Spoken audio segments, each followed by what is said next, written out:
सवाल करना चाहूँगा कि अभी पूरे बक्सर जिला में 1 जून को मतदान लोग जाएंगे, तो जिसमें आप एक शिक्षक हैं और इस देश के भविष्य, क्योंकि आप ही के मार्फत आज के युवा जो है आगे बढ़ते हैं, तो आप युवाओं को क्या प्रेरणा देना चाहेंगे कि वो कैसे मतदान?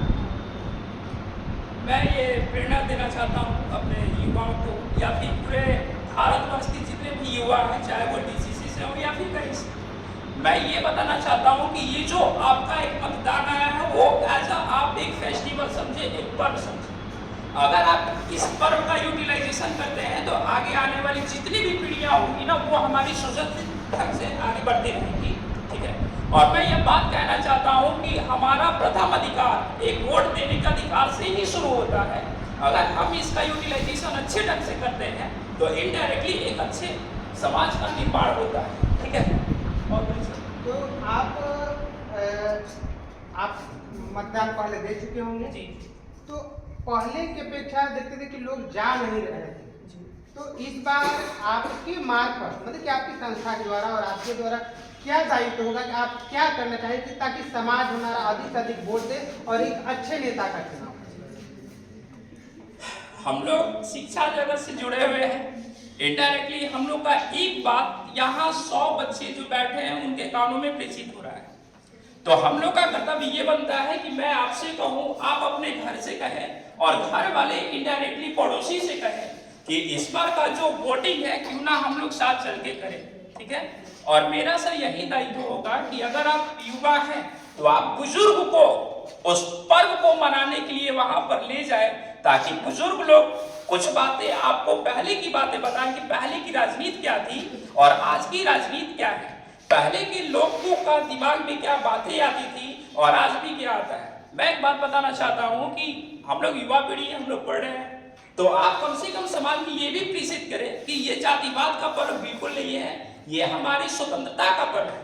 और जो प्रतिनिधि आपके मन को भाते हैं, आपके विकास को भाते हैं, आपके शहर को भाते हैं, आप उधर रुख कीजिए और कोशिश ये कीजिए कि अपने घर वालों को और दोनों पड़ोसी लोगों को कम से कम ये प्रेषित करते हुए आगे बढ़ना है कि ये वोटिंग क्यों जरूरी है। और हम लोग युवा हैं तो इतना काम तो हम लोग कर ही सकते हैं, ठीक है।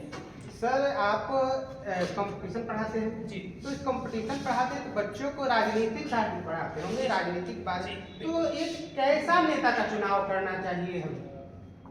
ये तो सर काफी टफ सवाल है, क्योंकि जितना दिमाग हो उतने टाइप के नेता उत्पन्न होंगे, लेकिन मैं एक ही दिमाग की तरफ से बात कर रहा हूँ और वो दिमाग होगा युवा पीढ़ी। मैं बात करना चाहता हूँ ये बक्सर लोकसभा क्षेत्र का।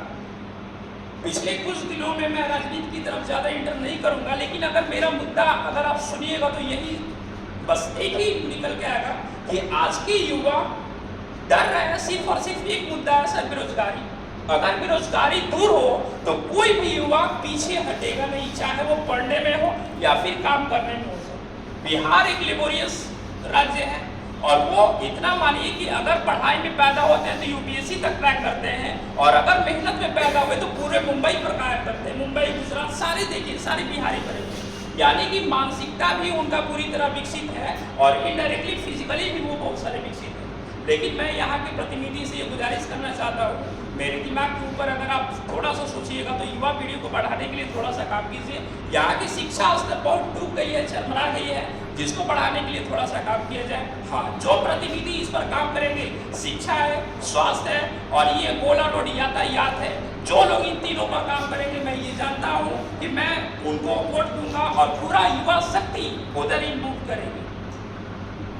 सर आप ये कहना चाह रहे हैं कि इस देश की जो बेरोजगारी है, जो उसको खत्म करेगा, जो शिक्षा को आगे बढ़ाएगा, उसी को आप मत दीजिएगा और लोगों को प्रेरित करिएगा जो आगे हमारा देश आगे बढ़े। सिर्फ मैं नहीं, पूरा युवा वही ढूंढ रहा है सर, ठीक है। तो सर आपका नाम क्या होगा? हमारा नाम दिवेश कुमार है और मैं डीसीसी संस्था से बिलोंग करता हूँ। वैसे तो मैं जीके पढ़ाता हूँ, लेकिन पॉलिटी कुछ ज़्यादा ही बेटर पढ़ा देता हूँ। आज हम लोग आए हुए हैं शिक्षक संस्थान में और हमारे सर से अभी हम लोग यह व्यक्त किया और ये हम बहुत सारे युवा हैं जो अपनी अपनी प्रतिक्रिया भी दी और जिनको सारे लोगों को हमने बताया, समझाया और लोगों को, युवाओं को जागरूक किया और लोगों से बदलाव करना चाहेंगे। मैं इसी के साथ आज का ये प्रोग्राम जो है समाप्त करता हूँ और मैं अगले शिक्षा संस्थानों में या अगले युवाओं से मैं अगले वीडियो प्रस्तुत करूँगा। तब तक के लिए धन्यवाद।